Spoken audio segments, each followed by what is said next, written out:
दोस्तों, आज की वीडियो में हम आपको एक ऐसे गांव के हवाले से आगाह करेंगे जो कि है तो पाकिस्तान में, पर उसका नाम भारत है। जी हाँ, चक भारत।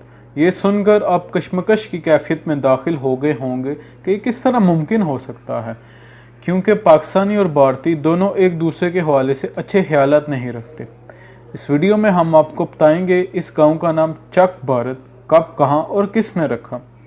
आपसे माजरत हुआ है कि वीडियो के कुछ हिस्से की अनअवेलेबिलिटी की वजह से हम फर्जी तस्वीरें भी इस्तेमाल कर सकते हैं। बगैर कोई वक्त ज़ाया किए हुए आइए चलते हैं अपनी वीडियो की तरफ बढ़ते हैं। ये गांव चक भारत ज़िला सियालकोट की यूनियन कौंसिल शहनी में वाक़या है, जो कि शहर सियालकोट से 25 किलोमीटर दूर है। 1947 की आज़ादी बरसगीर के बाद इस गांव में बसने वाले तमाम हिंदू चक भारत छोड़कर बॉर्डर के उस पार चले गए और तब से लेकर अब तक यहाँ तमाम मुस्लिम आबादी आबाद है।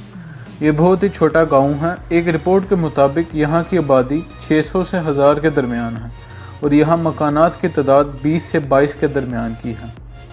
दरपेश मुश्किलात की वजह से कुछ लोग इस गांव का नाम तब्दील करना चाहते हैं, मगर अभी तक इस बात पर इत्तेफाक नहीं हो सका। अक्सर लोग इस नाम से मुतमईन हैं क्योंकि ये नाम इनके बड़े बड़ों ने रखा था, और दूसरी सबसे अहम बात यह है कि ये अपने गांव से खैर सकाली का पैगाम देना चाहते हैं कि वो भारतीयों के साथ अमन और सुकून से रहना चाहते हैं।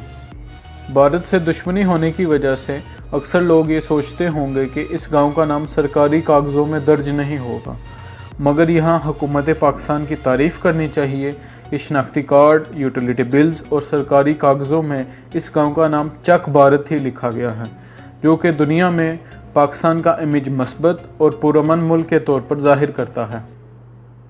उम्मीद करता हूँ आपको हमारी वीडियो पसंद आई होगी।